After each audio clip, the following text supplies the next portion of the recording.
That is one big pile of shit.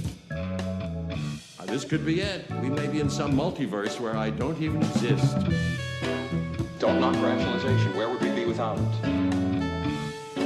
Yes, without the use. To take them out, take them down, do your stuff. Life finds a way. Hello and welcome to The Complete Works, a deep dive into the career and films of actor Jeff Goldblum. My name is Mike Smith, and joining me on this journey into the wondrous world of Goldblum is my friend, co-host, and fellow Goldblum maniac, Mike DeCriscio. How you doing today, Mike?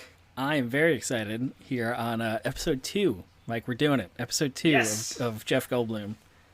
I forgot you wanted me to mention the episode number at the beginning of the I forgot as well until we were already doing it, and I was like, "Oh wait, here we go." So thank you for tossing that one in there. Yeah, if you're listening to this episode, that's good news. That means you're a Jeff Goldblum fan, and that you probably liked our first episode, in which we talked about Goldblum's first on-screen appearance in 1974's Death Wish. Or you're just jumping into this randomly, in which case, great, we're happy to have you on board too. Maybe you're just a huge Robert Altman fan or something. Now, Yeah, it's possible.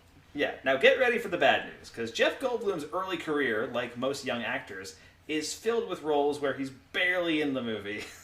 And that is certainly the case this time around, where he shows up for about 15 seconds and then is never heard from again. So if you're looking for a lot of fresh Goldblum content on the second episode of our Goldblum podcast, you're not going to find a lot of it here. Which is unfortunate, but that's the way it goes. I think it's probably how it's going to be for the next couple of episodes at least. But as far as pedigree behind early film appearances go, pretty tough to beat a Robert Altman movie, even if it's one of his less celebrated films. And that's exactly where audiences in 1974 would have caught another early glimpse of Jeff Goldblum in an Altman comedy drama about gambling addiction. It was called California Split. And that is where I would play the trailer if I could find the trailer for this movie anywhere online. It does not exist, as far as I can tell. Interesting. Yeah, I mean, I'm sure there was some kind of trailer for this movie, but I feel like this movie is a little bit tougher to get your hands on. Like, it's relatively easy to do so. You can rent it on Amazon for $3, which is how I watched it. But there's no, I believe the DVD is like out of print or something, or actually no, there is a DVD you can purchase on Amazon, but you can't like easily get it from Netflix. Netflix disc doesn't have it. It's not available to stream anywhere and that kind of thing. So unless you want to purchase the DVD, which I think is like $12 on Amazon, or rent it through Amazon for like $3. And this is not an Amazon sponsored podcast, by the way. This is just where I was able to find California Split. It's not the easiest movie to get a hold of, I guess is what I'm saying. Right. Not like the most work in the world. Like, you don't have to, import a Blu-ray from Europe that only like plays in like certain, like it only plays backwards and at 3:00 at night or something. No, it's just it's easier to get a hold of than that, but definitely not as easily accessible as something like Nashville, which is Robert Altman's next movie and a much more like kind of celebrated movie in his filmography. But the journey towards making California Split is a fascinating one, Mike. And it involved a couple of big names on the way to the screen. Oh, really? I'm very excited to get to the name that I'm thinking of when we get to the story, just to see your reaction to it. But the movie began life as a screenplay written by Joseph Walsh, who was an actor who had been in the business for about 20 years, mostly making guest appearances on TV shows in the 50s and 60s. He was like the Rick Dalton of his day, except he didn't even have a bounty law to hold his hat on, and he wasn't really satisfied with the roles he was getting or the way his career was going, so he decided to try his hand at screenwriting, and he wrote California Split, a semi-autobiographical piece about his own struggles with gambling addiction, and that was in 1971. Now, Joseph Walsh happened to be friends with a young, up-and-coming filmmaker. Maybe you heard of him, Mike. His name was Steven Spielberg. Really? Really, and he had either just made or was in the process of finishing his first film, Duel, at this time. So Steven Spielberg and Joseph Walsh actually worked on this script together for 9 months, and actually had a deal with MGM to make the movie with Steve McQueen in the starring role. Holy shit.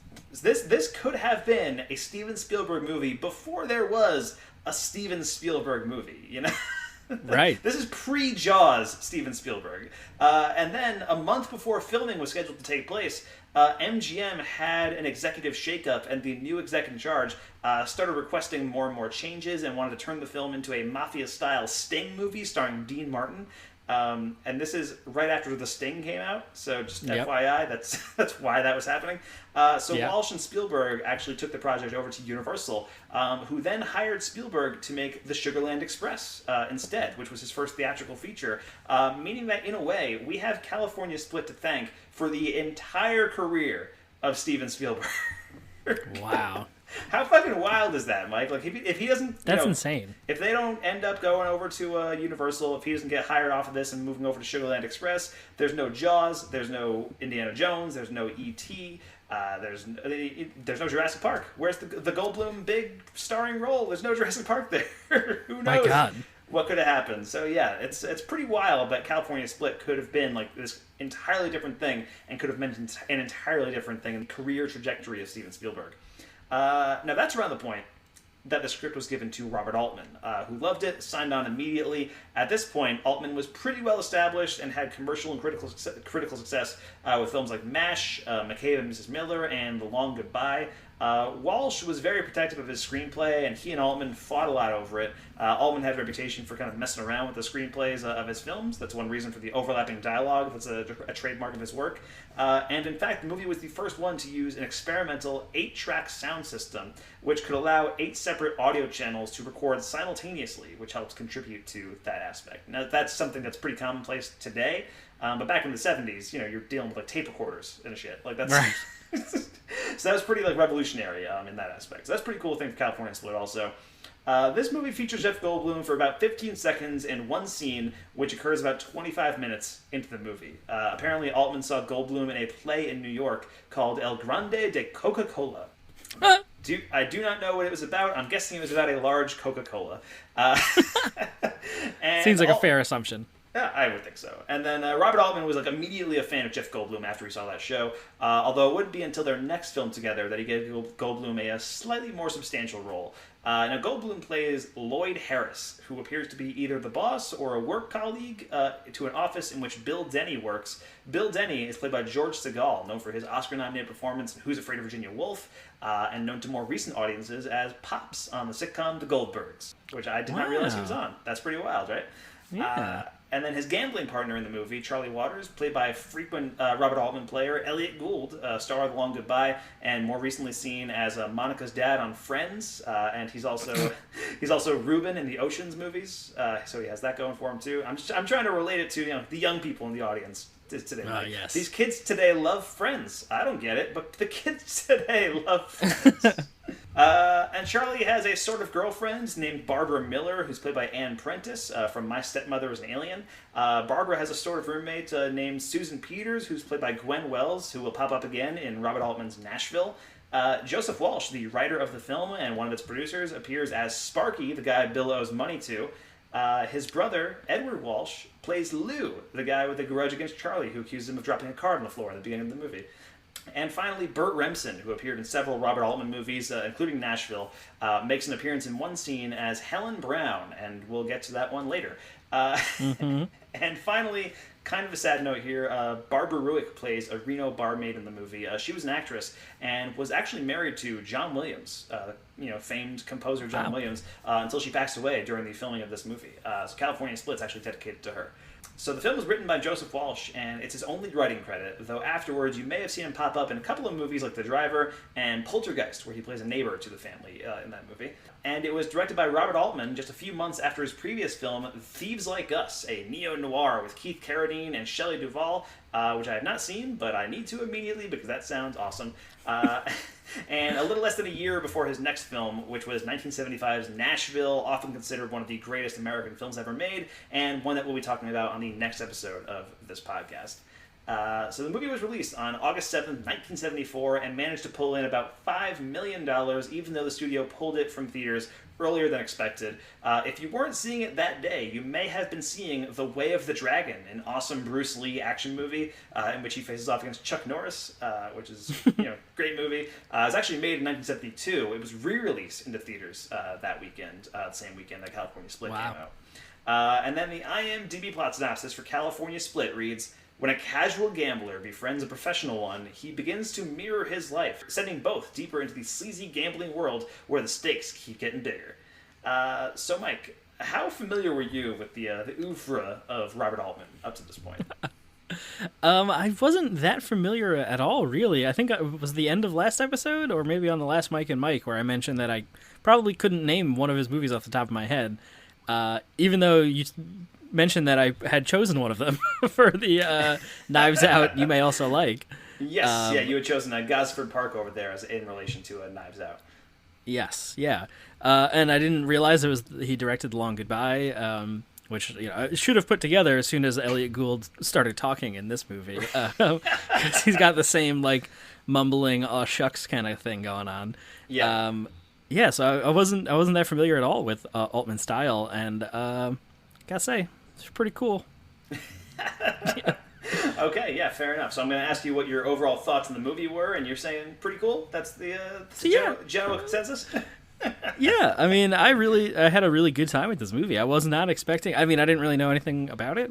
Yeah, I think you mentioned or something that it's regarded as one of the best gambling movies or something, and I was very interested in that. And man, like the first couple minutes, I was like, all right, I'm not really so sure. But then as soon as like these two characters, Elliot Gould, Bill and Charlie, like come together, I was like, wow, this is just going to be a descent into just degenerate gambling stuff. And I'm here for it because I kind of love both of them. And this movie's a lot of fun, and it really probably shouldn't be. Like just the kind of like that casual observer, like watching two people ruin their lives kind of thing that goes on in this movie.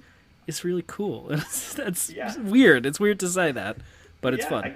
I get what you're saying. Yeah, I am also someone who I've seen a few Robert Altman movies, and I've been trying to dive a little deeper into his work over the last few years. But the ones I've seen up to this point just haven't really connected for me in any major way. I will say I have not seen The Long Goodbye, and that is one that like I gotta see at some point. I know. Yeah. I know that one's supposed to be great. But like, I've seen MASH, I've seen Gosford Park, I've seen Nashville. Nashville probably being my favorite that I had seen so far, which I liked, but felt like I was kind of at like a remove from. So I'm pretty psyched to say that I really loved California Split. Like this movie just like fucking rocked, and it sort of felt like it unlocked Altman for me in some way. Like I finally connected to like his style, and now I feel like I can watch more Altman movies and like get it a little more in a weird way. But yeah, it feels like a good entry point into his filmography, really showing off his penchant for the overlapping dialogue, and anchored by just these two amazing performances from George Segal and Elliot Gould.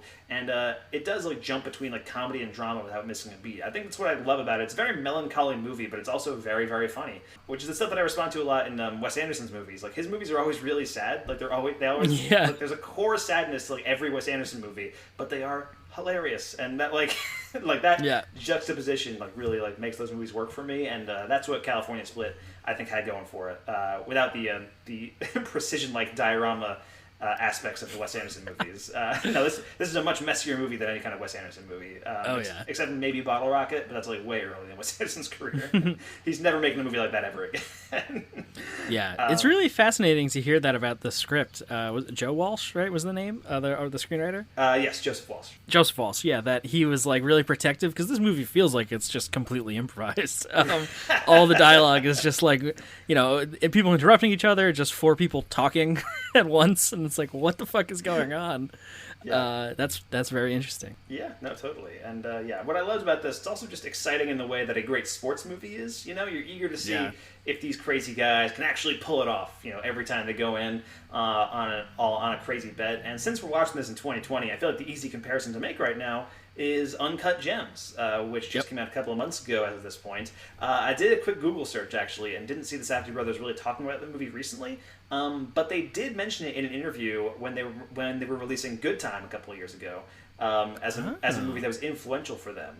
So there is that aspect to it, too. So even though they're not, like, actively saying, like, yes, this is a riff on California Split, it's definitely a movie they've seen, and it has, like, seeped into their subconscious, and that definitely was an influence on Uncut Gems. There's no way. I mean, and Sandler's character in Uncut Gems feels like an extension of Elliot Gould in this movie. Specifically. And even just the overlapping dialogue style that Uncut Gems has, it's the same as this movie, only much louder in that movie. It's dialed up to 11 in Uncut Gems. Yeah, there is the whole like self-destructive.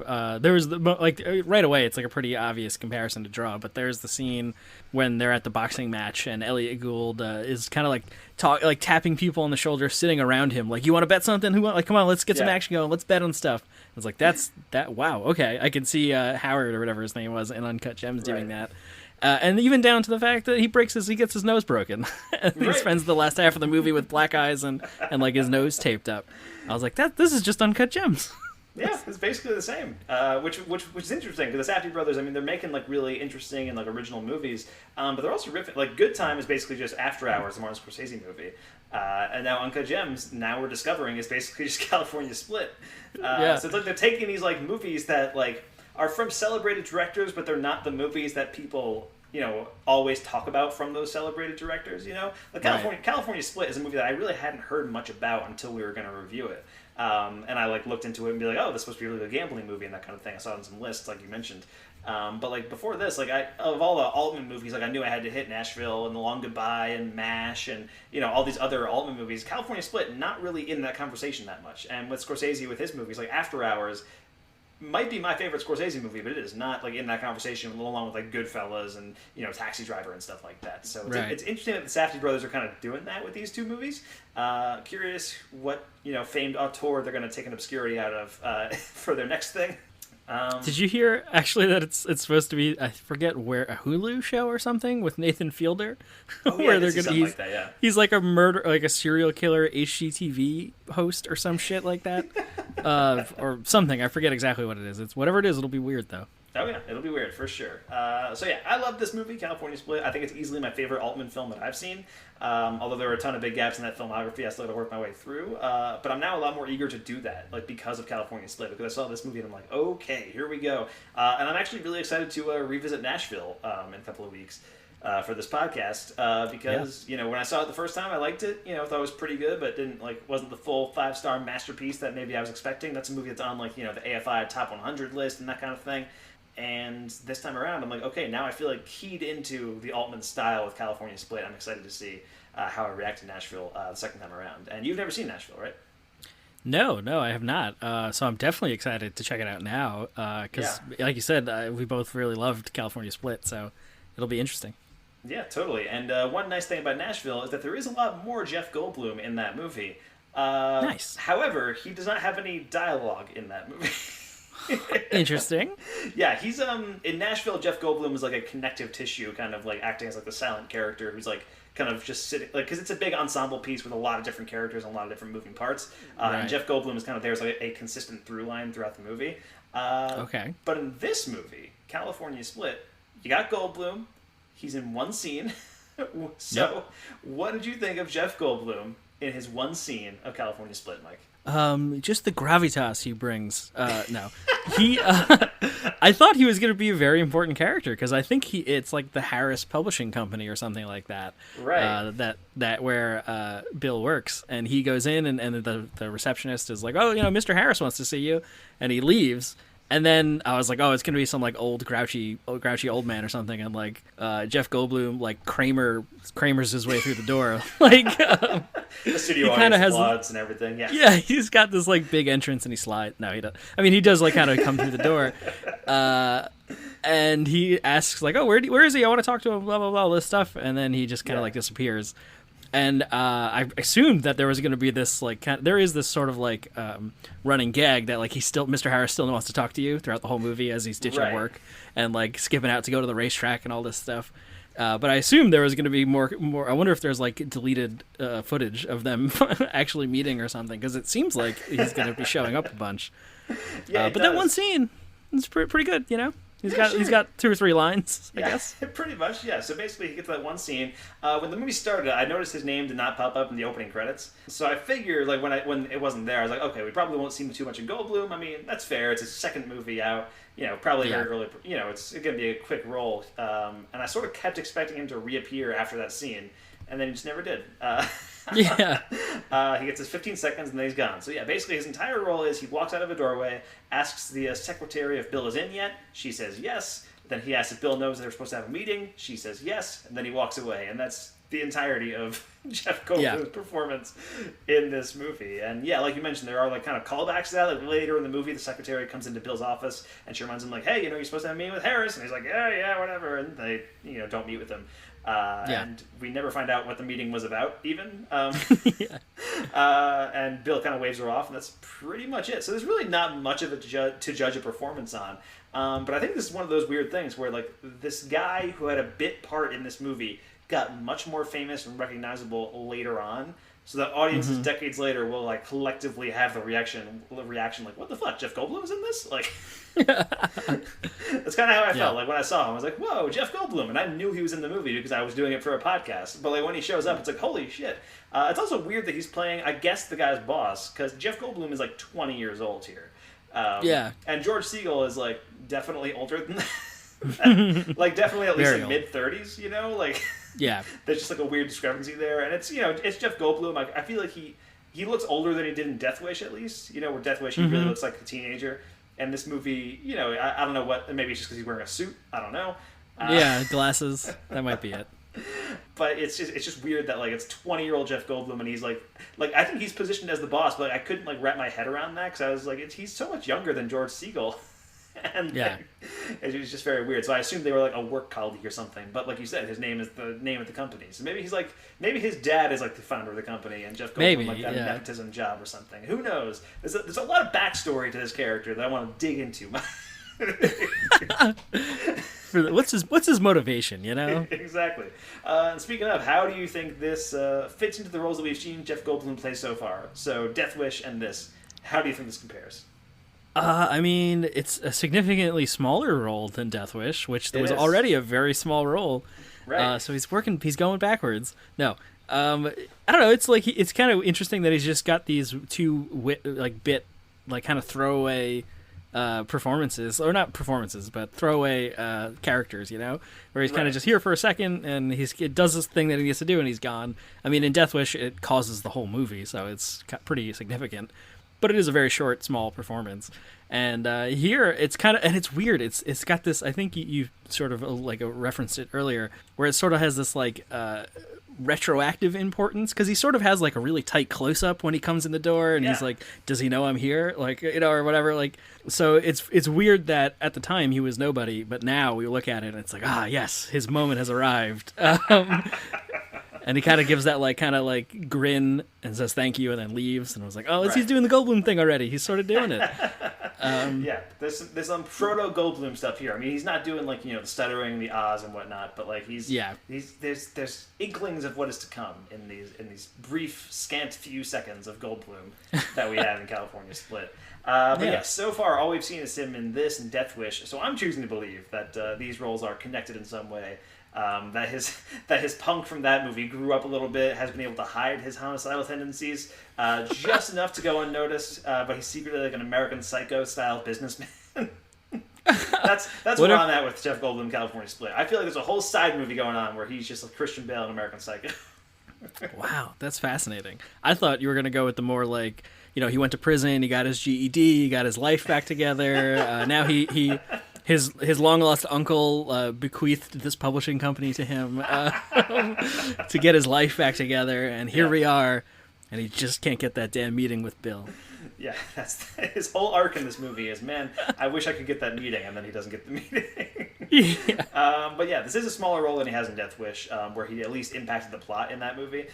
This is essentially like a walk-on role. I feel like there's got to be more to like what he filmed in this movie. There has to be, especially because the story is that Robert Altman saw Jeff Goldblum in that play, and he was like, I have to have Jeff Goldblum in this movie, and then he hires him for a 15-second scene, where he doesn't do anything. I don't know. So I feel like there must have been more than this. Otherwise, it's probably took about a day of filming on Goldblum's part, and then he was done.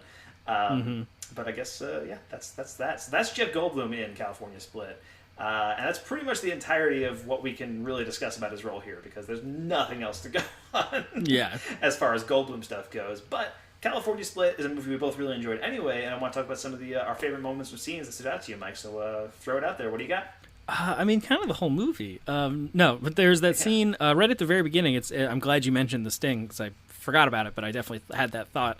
When the movie opens on this kind of like poker room, and there's a guy on a ladder with a chalkboard, and I was like, "This is the Sting. It's the Sting. It's the same thing." And we get that kind of long, that really funny exposition of we have to teach the audience what poker is, or specifically low card poker. Right. So Elliot Gould like watches that instructional video over the opening credits, and the guy keeps pronouncing game. And I thought of you the whole time. It's so weird. So I mean, that whole thing was great, and that whole opening scene, like I really like how we start as Elliot Gould as the protagonist, and they go to this. He sits at this poker table, and he meets George Segal, and he has that whole thing with the card, like throwing the card off the table and all this stuff, and about like 15-20 minutes in, like the protagonist switches to Charlie or to Bill. And it's more about him being sucked into this like gambling addiction, instead of Charlie being a gambling addict. And I thought that was really cool and interesting, the way that we switch characters, and then we follow Bill for the rest of the movie. Yeah, no, you're right. And I think, we talked about Uncut Gems a little bit in our Top 10 episode, and that's a movie that I liked but didn't love, and I feel like part of the reason that I liked this movie a lot more is because you have like more of a point of view character with Bill, like a more sympathetic character, whereas Elliot Gould is like the Adam Sandler character in this movie, where he's just like, completely beyond reproach. He's a professional gambler, he's been doing this forever, and he'll do anything for a bet and that kind of thing. He's ruining lives left and right. And you have George Segal who's getting like sucked into this world, and so you're like seeing him kind of like descend into this, and then kind of claw his way back out of it by the end of the movie. And so I feel like there's like a little bit more of an empathetic character to us to root for in this movie, as opposed to Uncut Gems, which is a movie that I do want to see again. I liked it for sure, but I need to and I saw Uncut Gems not under the best circumstances. I definitely had food poisoning while I was watching it. That might be the best way to see it, though. I mean, you may not be wrong. You're correct, but like my stomach was like, I could feel my stomach like pounding out of itself. Like it was, not great. Like one bad piece of pizza, and that was like the entire runtime of Uncut Gems was like, man, should I leave? No, I gotta watch this.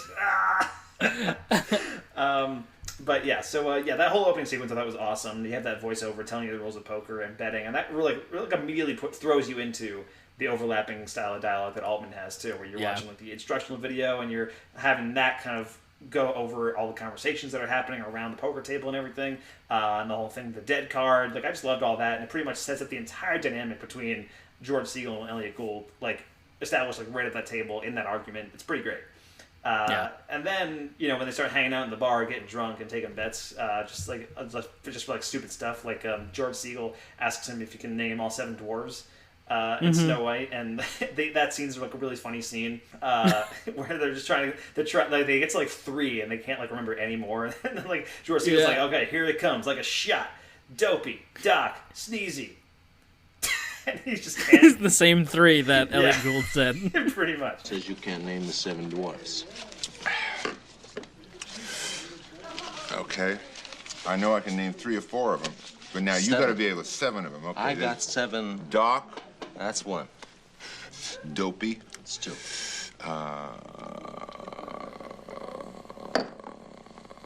Snoopy. There is no Snoopy. There ain't no Snoopy. No, that's what I get. I know there's Doc. There's Dopey. There's Grumpy. There's. You don't have $20 here. Wait a second. I got $20 right all here. right. Well, come on. I need a little help here. What about? Here comes 7 like a Gatling gun. Okay, You 7 ready? dwarfs. Okay. I'm ready. Sleepy, Grumpy, Doc. That's 4. That's 3. Oh, I'm with you. Okay, wait a second now. There's Sleepy, Grumpy, Doc. Right. Sleepy, Grumpy, Dopey. Dopey. We got Dumbo. There's no Dumbo. Dumbo wasn't in that cast? No Dumbo. Gotcha. Okay. Dumbo flew. Well, what happened? We both lose, huh? Dumbo flew. Remember when Dumbo flew? They set I that little know. house on fire I've on the seen top. an elephant walk, but I never seen an elephant fly. My God, that know. Dumbo flew. A lot of black folks thought that was bad news, seeing black crows singing about a big flying elephant. What's that? It's taboo. No black crows. And then Elliot Gould's like Dumbo, and then there's like a weird there's moments in this movie where I think are like really interesting, where like he says Dumbo and he mentions like, oh, a lot of black people were upset about the crows in Dumbo, and it was like, it's interesting to think about that was like a thing already back in like the 70s. It was probably a thing back in like the 40s, but people act as if it's like a modern thing where people were like, oh, it's like, it's anti-PC now to have the Crows and Dumbo, so we can't have them in the live action remake and stuff. But like, Gould mentions like, yeah, people were upset about it back then. Like, so that's kind of, it's like, he said that, I was like, huh, that's just interesting to see that in like a movie in the 70s to like acknowledge that, I guess. And there's like weird stuff like that where it like flirts with like progressiveness and then kind of dials that back a little bit. And we'll talk about some of that stuff in a little bit, I think. But I did love that whole scene where they're just getting drunk in the bar and you really just kind of like see these characters interacting with each other and all that stuff. And then the movie the movie plays at having a love story between George Segal and Gwen Wells, who was the roommate of Barbara, which is a great recurring joke where a lot of characters are named Barbara in the movie, and George Segal comments, they're like, wow, so many Barbaras. And then if you look at the credits of the movie, like half of the actresses employed are all named Barbara. That's very strange. Which is pretty wild. But but there's like a sort of love story going on between him and Gwen Wells. But the actual love story here is between George Segal and Elliot Gould. Like it's their chemistry and the way they interact and the way they immediately become dependent on each other. And then ultimately the tragedy of Segal realizing he needs to walk away from this life and from Elliot Gould. Like it's, it is entirely about their relationship. There was the whole thing with him and Gwen Wells and like, I think he realized like he could have had something with her, but he was sucked into this world with Gould and couldn't get out of it and stuff. So I like that aspect of it too, where it's like it plays at being one kind of love story, and it's a very different kind of love story. They even kiss it, but they kiss at one point. Elliot Gould and George Segal. Yeah. yeah. I mean, even for sure, it sort of reminded me of that one line in Once Upon a Time in Hollywood, when it's like, well, you got a friend who's a little bit less than a wife and a little bit more than a brother, kind of thing. Because there's a scene, I guess, so they go to the bar and then they get jumped by the guy they cheated, quote unquote, and get the shit kicked out of them, and the guy steals their money back. And then the next morning, they're like rubbing shaving cream on their bruises or something because Elliot Gould on each other's says bodies it's and that kind it's there. There's some stuff there, but yeah, and I really love the scene at the track also when they're going to the track like right after that, I think. And Gould like tells the lady to bet on somebody else, and then he bets on the one that she was going to bet on, and then she's just like freaking out at them, and she's throwing oranges at them on the escalator. Which I think my favorite line in the movie is George Segal yelling at her like, "God damn it, lady, you don't throw oranges on an escalator." That's great. What I was like, this has to be improvised, where he's yelling that, and then she throws her purse at him, and he tries to throw it, and he doesn't make it, and she's like, "You can't even throw," and I was like, this has to be. There's no way this is written this way. Yeah, and that is something that, with Altman's movies, I think he does allow for a lot of, he did allow, because he doesn't make movies anymore because he passed away. He did allow for this a lot, back in the days. He would, just allow his actors to kind of like improvise, like, play with what's on the script and do something else with it. So I think a lot of this movie does feel like it is like, heavily improvised, but also, there's so much like long dialogue scenes between Elliot Gould and George Segal. There's almost have to be scripted, but they're scripted in such a naturalistic, like, conversational way. Like, it feels improvised, and that's, like, I think the genius behind this movie. Like, it feels like a lived-in relationship between those two of those guys, and, that's kind of what I love about it. Yeah, and the overlapping dialogue, like that scene on the bus when Elliot Gould is on his way to the track where he meets that woman who's like, "Oh, tell me what this says about the Egyptian femme, the horse or whatever." Right. And she wants to change seats, and I love that, like, he's like, "Oh no, I can't change seats, it's bad luck." And you think it's like, oh, it's this like gambling addict thing. And he asked the old woman on the other side, and she's like, "Oh no, I don't change seats, it's bad luck." It's like, yes, it's perfect. And he gets them all to like rotate seats and stuff. But yeah, but like it's just the like a bus full of conversations, and you hear all of them at regular full volume. They're all happening at the same time. Yeah, and it's surprisingly coherent, though. It's strange. Right, it's strange. You know exactly what to focus on. I feel like the sound mix is just right, where you can focus on, like, the exact right conversation, and then you could just kind of hear, like, snippets of other conversations as they're happening, kind of thing. So it's really well put together. And again, that 8-track sound mix, man, that's the way to do it. Gotta bring back that 8-track. So we should talk about the weird scene in this movie, which is the scene where the man in drag, who goes by the name Helen, he's paying the two ladies, Ann Prentice and Gwen Wells, to go out to dinner, which I guess they're established as, like, they're not prostitutes, but they're like, I'm not exactly sure what they are. Are they prostitutes? I think it's or escorts or something, because they talk about like when they come home, like with the first time we meet them, they're like, "Oh, that guy gave me a 50," and like all this stuff. They're kind of talking about like going on dates for money. Right. Yes. Well, I wonder what they could be, Mike. Okay, yeah, fair enough. Count that's me being a big old dum-dum, but whatever. But Yep. anyway. So this man in drag is paying the two of them just to go out to dinner. Like, he's not asking for, like, sex or anything. He's just, like, going out to dinner and all that stuff. And so Elliot Gould and George Segal kind of bust in on them, like, as the three of them. And they're just trying to get the girls out of there so they can all hang out and go to the fight. And it's a really weird scene. Because for a while, it almost seems like progressive for 1974, where they're like, "Oh, you're a very beautiful woman," and they're like reassuring Helen and like telling her like, "Hey, you can just get out of here." Like no, like they're they're up to hijinks and trying to get out of the way and stuff, and just trying to get the girls out. And then they make fun of him as soon as he leaves. So it's a weird one. It's a tightrope that I'm sure nobody involved really understood they were walking, but I feel like they do it like mostly successfully up until those final moments, and then they fall off the tightrope immediately. Yeah, I agree. There's this kind of tightrope thing they do where like it's and the two girls are like really accepting and they're like, Helen, you're beautiful, and like, yeah, we're gonna go out, it's gonna be great, let's have a drink, I love your perfume, and it's like really like normalizing this, and I was like, wow, this is fucking 1974 or whatever this movie's from. This is crazy. This is amazing. And then the like Vice Squad thing happens, and I was like, maybe not, because they kind of still like say Helen, and they're like, okay, like they. Like they're going along with it for they indulge Helen in what's going on, but then it kind of like well this fucking weirdo by the end, and I was like, oh god, you're so close, you're so, like, just don't have that joke and it's fine, right. And it was the 70s, like it's one of those things where it's like this just like, this happened pretty regularly in movies in the 70s, so you kind of have to take it with a grain of salt, but it just feels like it's so weird. It's such a weird scene, and it feels like it's weird that it's in the movie, I guess. Is my main thing.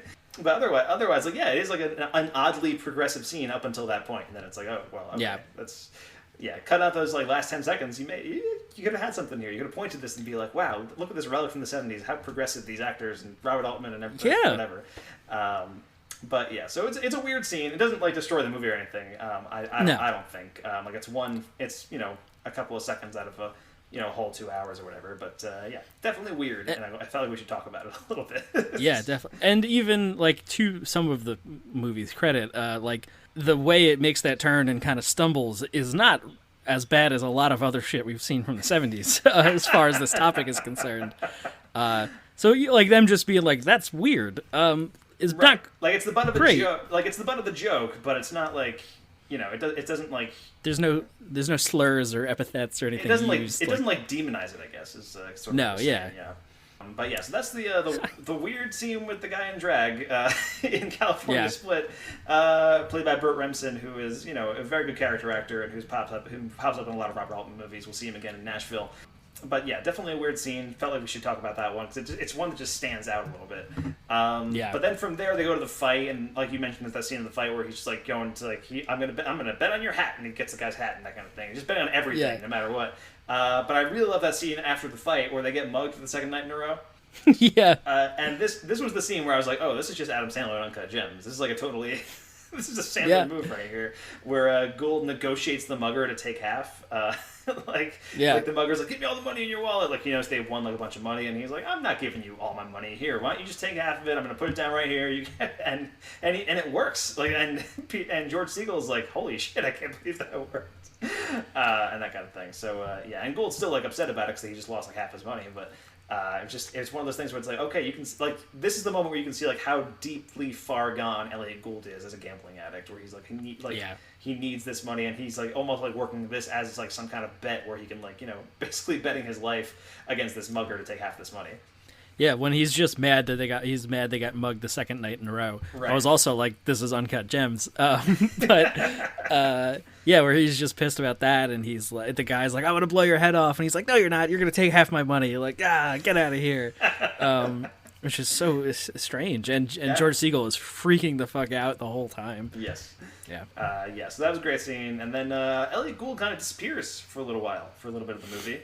And no one knows where he is, and it's right when George Segal needs him the most, because he owes a lot of money to Sparky, who's the guy that's played by Joseph Walsh, the writer of this movie. And then Gould shows up in a sombrero with a parrot piñata. He's just like outside of George Segal's apartment, and it turns out he was in Tijuana for the last couple of weeks, and it's the funniest thing when he shows up. Yeah, it's the best. Like I laughed so hard as soon as like he just appeared on screen in the sombrero. I was like, yes. This is great. Yeah. And George Siegel's like, where the hell have you been? And he's like, I'll give you one guess. My hat is a big tip. Hilarious. It's so good. And yeah, so George Siegel's like mad at him, and they're like, angry, and he's like, I needed you, I needed to like win some money and that kind of thing. And George Siegel's like in really deep shit here. And then Gould just kind of charms him, and they're like friends again for a little bit. He does the one-arm piccolo player bit, where he's like, Yep. What does he have? It's like a breadstick that he have on him, or is it an I actual, think it's a piccolo. Is it an actual piccolo? Okay. Yeah, it's something like that. Yeah, he is like actually playing a piccolo, and he's like playing it for like a minute, and it's like one arm piccolo player, and then he like puts it through his fly and acts like it's his dick, and it's like really endearing, and it made me laugh about as hard as it made George Siegel laugh in the movie. Yeah. Like he was just so delighted by this juvenile thing, and I was delighted by his delight. I guess it was just really fun. I guess so. Yeah. Like I really bought into the relationship between these two guys. I think they were just so much fun to watch together. Right from the very beginning, or not the very beginning, I guess, but when they leave the bar the first time, and they're like singing and dancing and like cha-cha on their way to the car to drunk drive home, I was like, you know what? I kind of like these guys. Yeah. They're pretty great. And then after that, they're trying to figure out how to get George Siegel's money back. He figures out there's a poker game in Reno that is something that he could probably easily win, and so they're trying to get out there. And Elliot Gould kind of gets some money from Lou. Lou, the guy from the beginning of the movie, he kind of goes him into a fight, and Lou punches him in the face, and Elliot Gould's like, "Oh, that was a pretty good punch to the face." Like he's just like completely nonplussed by it, even though his nose is completely broken. And after that fight, he has a bandage on his face for the rest of the movie, which you mentioned before, which I thought was just a great detail that it's just still there by the end. Yeah. So that was pretty great. And they go over to Reno, and they try to win the money to pay off George Siegel's debts. And I think one of my favorite scenes in the movie is Elliot Gould reading the room at the poker table. And he's like just describing like every single person at the table and like who they are and like what they're doing there, despite not the fact like never seeing any of these people before in his life. And the bartender there is hanging on his every word, and she's like, "Yeah, you nailed it." Like that's like that was great. Right. Start with the ball guy, the mustache. Okay. Absolutely right. Percentage player doesn't take many chances, right? No flair. Guy, I say, is part of a 2 or 3 man combination.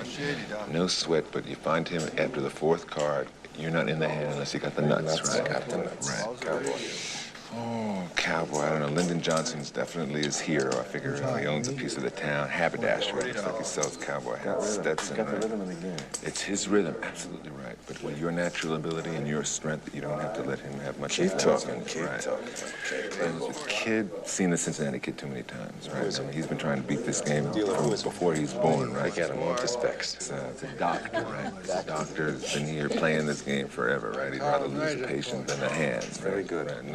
Not much of a problem. You don't want to get involved too much. Red coat. Well, my call is small-time booster, right? That's your chair, right? One-time buy-in used to be a cha-cha dancer. I don't know, but that guy is falling out, and that's where you're going to be sitting. Empty chair. Oh, who could tell? Bit of luck. Very tall stack of chips, right? A little impressive. I don't know, unless it's Claude Rains and the Invisible Man. If you see your chips floating up away from you, you know the game is too tough for us. We go in and we hit something else, right? Wait and see. Right. Out of bright eyes. Oh, well, that man sitting there, deep draw Mississippi, best in the game. Right, best in the game. I figured he learned to play the Ku Klux Klan with a big sheet over his head, so tough man. Okay, Chinese. I don't know, Chinaman. Do you know anything what is about Chinaman? It looks like he's an Oriental prince. His father probably made a fortune selling frozen egg rolls, right? If he starts talking, if he starts yapping and yapping, you know he's cracking. If he's yapping, I gotta have a drink. Give me a double scotch, will you? I'm beginning to feel the pressure. You want a little you did very well. Cognac in your coffee or something? Right. Yeah, I love that scene. I think that's, for some reason, I feel like that's like the pivotal scene of the movie. Somehow where he's kind of like the hype man for George Siegel's character at that point, when he's like, "No, you can beat this guy. He's just a little punk that inherited this," or whatever. Like, he goes through and like nitpicks every person.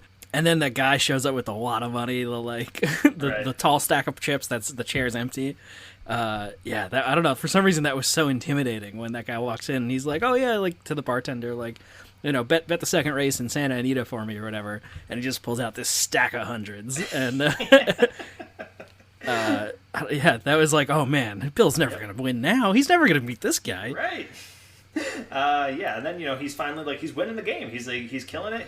And then it seems like he's starting to get greedy as it's happening. Right, he's continuing to play. Yeah. He's up $11,000, and Elliot Gould's like, "All right, we can get out of here. We can cash out and go home." And George Siegel's like, "No, I'm going to stay." And it's like, "Oh man, this seems like a bad idea." And then amazingly, they keep winning more money through some strokes of luck. They managed to build it up to $82,000. They're playing craps, and that whole sequence is great. That's the moment where they kiss in the mouth when they like win. I think it's on 26 or whatever, and it's like 26, and they go nuts and everything.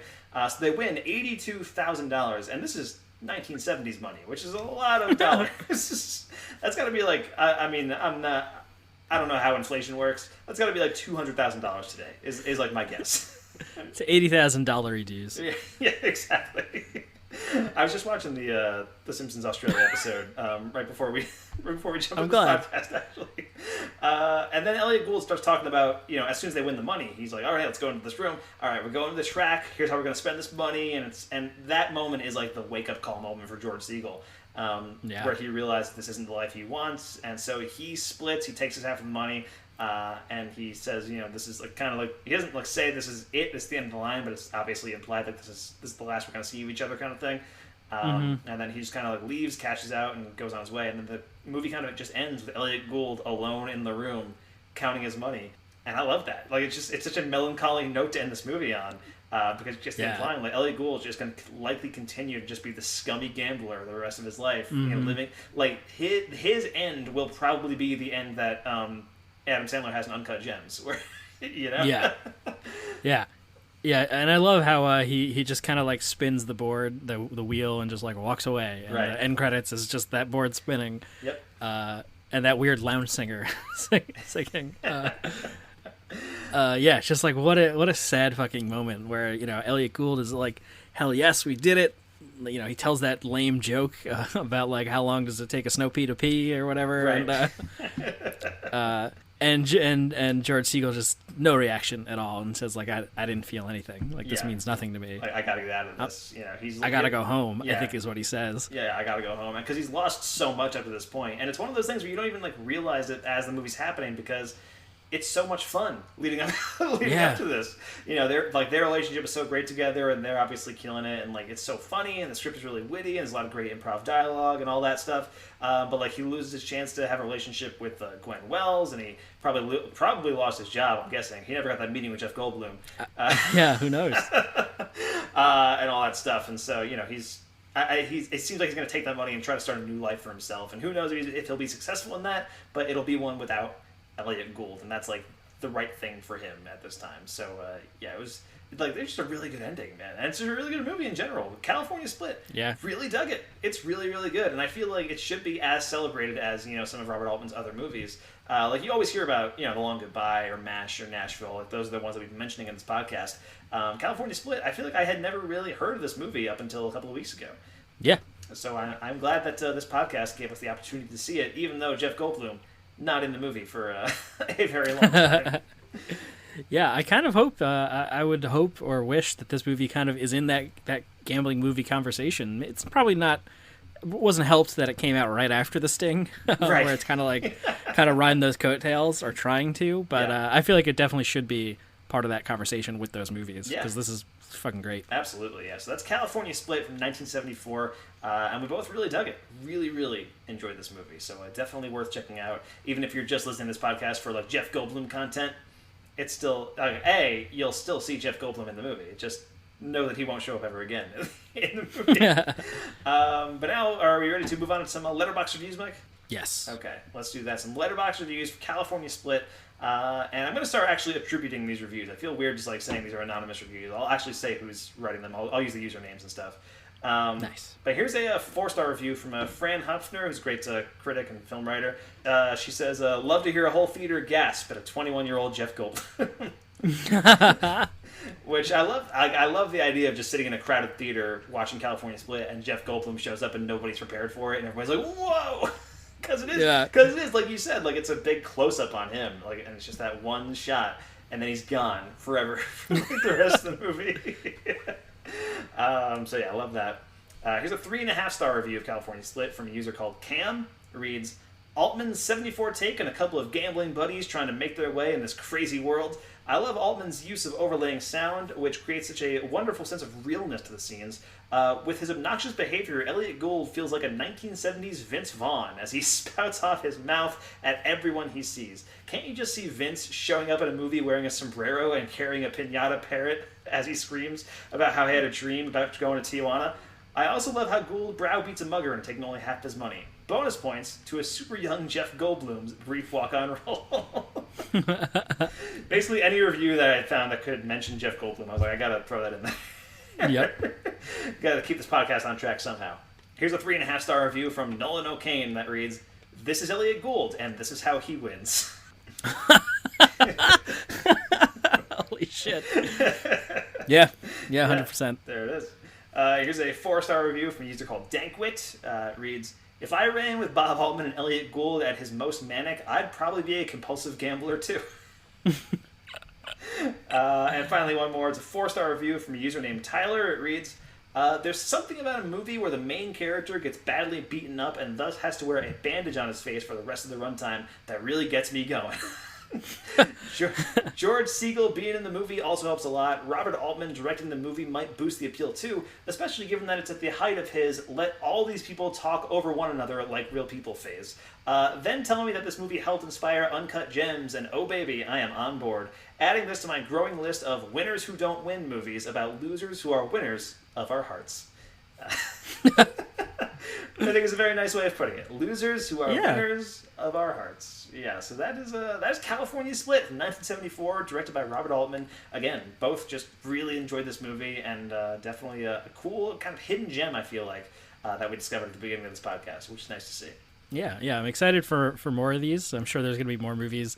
By the time we start getting a little bit along, we're going to have seen or heard of at least all the movies. Yeah. So I hope there's a couple more of these where it's like, what the fuck is this? Right. Oh my god, this is amazing. Exactly. All right, so I think that about wraps things up for this week, Mike. So where can we find you online this week? You can find me at MD Film Blog on Twitter and Letterboxd. And you can find me online at MSmithFilmBlog on Twitter, Mike Smith Film on Letterboxd, Radio Mike Sandwich on Instagram. Thank you so much for listening to The Complete Works. I'm Mike Smith, that's Mike DeCriscio. Don't forget to rate and review the show on Apple Podcasts or any other podcast app. And if you want to contact us, hit us up at jeffgoldblumcompleteworks@gmail.com. And you can find the rest of our podcast on Rapture Press alongside the Review Zoo, a podcast about comic books and movie news and all that nerdy stuff. And you can follow this podcast on Twitter at GoldblumPod. And by the way, I just launched a new podcast called The Punkcast, which you can follow at Punkcast on Twitter. And that's a podcast about alternative music and all that kind of stuff with a couple of my friends from back home in New York. So nice. if you want to go check that one out, it's available on Apple and Spotify right now, and also on YouTube. So yeah, a couple of different avenues for you to listen to that one. So yeah. Our theme song for this podcast, by the way, created by Kyle Cullen. Our logo was designed by Jacob Honeycutt, or at Jacob Honey on Twitter. And on the next episode of The Complete Works, Jeff Goldblum reunites with Robert Altman, this time for a role with more screen time but less dialogue. It's 1975's Nashville. How did that work out? He has literally 3 lines in this movie. He's on screen for 15 seconds. Nashville, he pops up throughout the 2.5-hour runtime, but he has no lines. It's a weird... It's a weird thing. It's a couple of small Goldblum maps as we start building up to the bigger stuff. Yes, we got to build some momentum. Exactly. Plus, you can keep an eye out for the next Mike and Mike Go to the Movies, where it looks like we're returning to our old subject, Nicolas Cage, who was our season 1 subject here on The Complete Works. We'll be actually talking about his new movie, directed by Richard Stanley, a new H.P. Lovecraft adaptation, Color Out of Space, which I have seen. Mike, you have not yet. Yes. And I can tell you, I really like this movie. I think it's really, really good. It might be like one of my favorite Nicolas Cage movies in recent years. Wow. But I'm not going to say anything more than that. I hope you take whatever mindset that you go into it. Whatever. Just I really liked it. So yeah, Color Out of Space will be the next episode of Mike and Mike Go to the Movies. Probably if you're able to see it. It is only like playing in certain theaters right now, so it's kind of tough to get a hold of that. Luckily, it was playing at the Roxy Theater, which is the indie theater in my house in Missoula, Montana. So I was able to go check it out. But yeah, Color Out of Space will be the next episode. Thanks so much for listening, guys, and remember to go for the Goldblum.